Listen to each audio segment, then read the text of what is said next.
British রাজপরিবারে জন্ম নেওয়াটা নিঃসন্দেহে ভাগ্যের ব্যাপার। অনেকের কাছে সেটা এক স্বপ্নের মতো। কিন্তু জানলে অবাক হবেন, রাজপ্রাসাদের অভ্যর্থনা বা ভোজসভায় অংশ নিতে হলে সদস্যদেরও শিখতে হয় কঠোর শিষ্টাচার ও আচরণবিধি।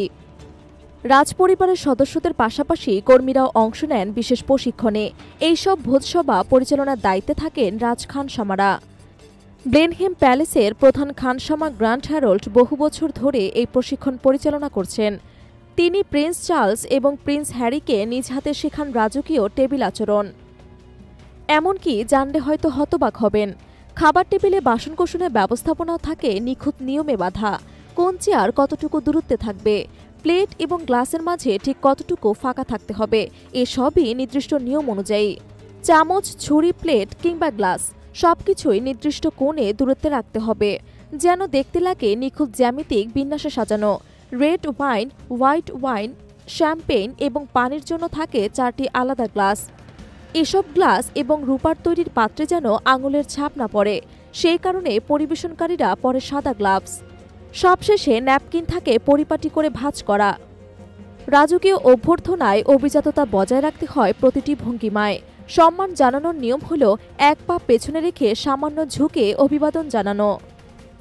চেয়ারে হেলান দিয়ে ঢিলেঢালা ভঙ্গিতে বসা একেবারেই বেমানান। বসার সময় হাঁটু একসঙ্গে রাখতে হয়। কেউ চাইলে পা সামান্য বাঁকা করে আরাম করে বসতে পারেন। খাবারের টেবিলে হাতের কবজি, কনুই, এমনকি মোবাইল ফোনও রাখা নিষিদ্ধ। চা নাড়াতেও আছে নিয়ম। চামচ দিয়ে কাপের ভেতরে সামনে পেছনে ঘোরাতে হবে ধীরে ধীরে, কোনোভাবেই যেন শব্দ না হয়। চা খেতে হয় ছোট চুমুকে। রাজপরিবারে কেউ চা খাওয়ার সময় কনিষ্ঠ আঙ্গুল বের করে ধরেন না। স্যান্ডউইচ বা বার্গার 2 হাতে ধরা নয়, সেগুলো কাটা চামচ দিয়ে কেটে কেটে খেতে হয়।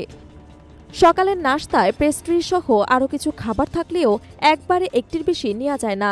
পাশের অতিথিকে আগে পরিবেশন করে তারপর নিজে নিতে হয়। এমনকি বোতল থেকে সরাসরি পানি পান করা যাবে না, আগে গ্লাসে ঢেলে নিতে হবে।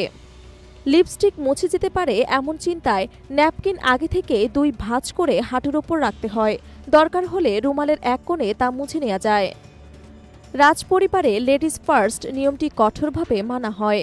কোনো ব্রিটিশ লেডি নিজে থেকে হাত না বাড়ালে আপনি আগে থেকে হ্যান্ডশেক করার উদ্যোগ নিতে পারবেন না। এই রকম অসংখ্য সূক্ষ্ম নিয়মকানুন নিয়েই পরিচালিত হয় ব্রিটিশ রাজপরিবারের ভোজ ও আচরণ ব্যবস্থা। এই সব নিয়ম মেনে চলেন রাজপরিবারের সবাই।